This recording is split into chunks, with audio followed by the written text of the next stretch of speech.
पिता, एक माँ कब रोती है? एक माता पिता की आंख में आंसू कब आता है? एक माता पिता के नैनों में जल कब आता है? कब रोते हैं माता पिता?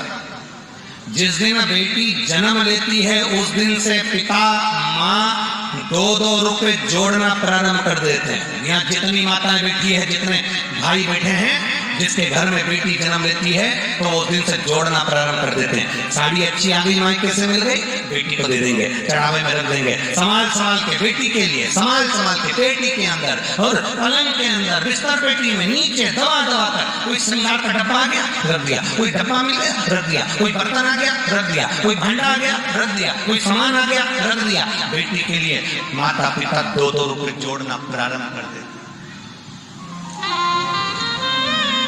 2-2 रुपए माता पिता जोड़ते हैं, जोड़ कर एकत्रित करते हैं, 2-2 रुपए इकट्ठा करना प्रारंभ कर देते हैं।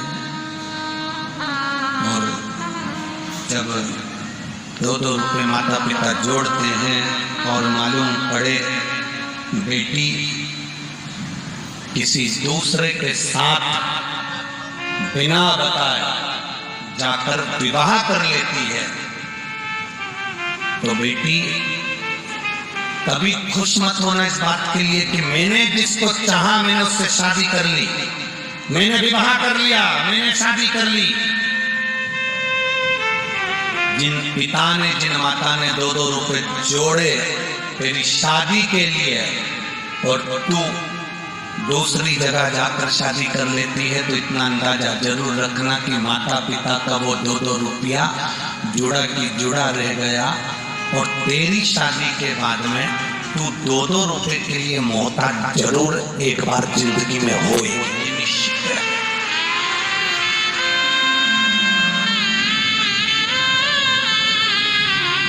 महापुराण की कथा कहती है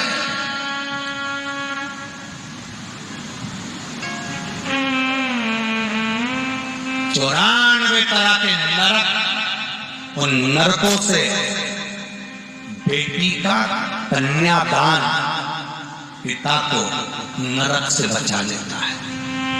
जो पिता दिन भर दुकान पर बैठा है, नौकरी करता है, सर्विस करता है, व्यापार करता है और कुछ गलत बोल देता है, झूठ बोल देता है, कुछ गलत तरीके से कमा कर ले आता है, कुछ गलत तरीके से बोल कर ले आता है, कुछ गलत तरीके से प्राप्त कर लेता है।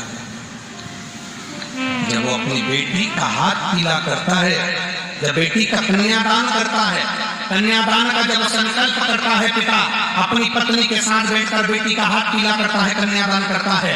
पिता अपनी दुकान पर बैठकर नौकरी में, सर्विस में, व्यापार में, व्यवसाय में कितना भी छल करा हो, बेईमानी करा हो, कपट करा हो, झूठ बोला हो, पिता ने अपने बच्चों को परवरिश करने के लिए कितना भी झूठ बोला होता है। और जब बेटी का कन्यादान बाप करता है, जब कन्यादान का संकल्प छूटता है, हाथ में से पिता का जल छूटता है, उस समय पर कन्यादान करते समय, बेटी का कन्यादान करते समय बाप सारे नरकों से मुक्त हो जाता है और पिता नरक नहीं भोगता है। पिता नरक नहीं भोगता। बेटी का कन्यादान करने वाला बाप कभी नरक में नहीं जाता। अब ये बेटियों पर निर्भर है कि आप अपने पिता को कन्यादान का मौका दे रहे हो कि ना दे रहे हो। ये बेटियों पर निर्भर है कि आप अपने पिता को कन्यादान करने का मौका दोगी कि नहीं दोगी। हमारा निवेदन इस व्यासपीठ के माध्यम से, ब्रज की इस धरा से, ब्रज की इस भूमि से, ब्रज की इस रज से है,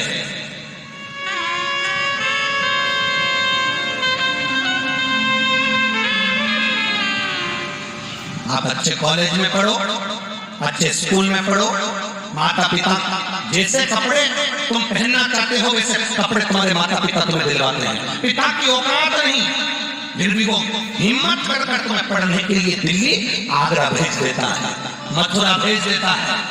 पिता की सामर्थ्यता नहीं, फिर भी वो बड़े से बड़े कॉलेज में तुम्हारा एडमिशन करा देता है और इस विश्वास पर भेजता है कि मेरी बेटी मेरा नाम करेगी।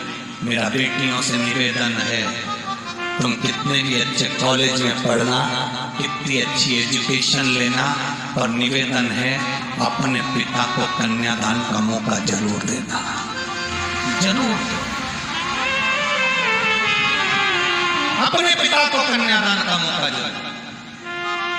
कन्यादान करने का।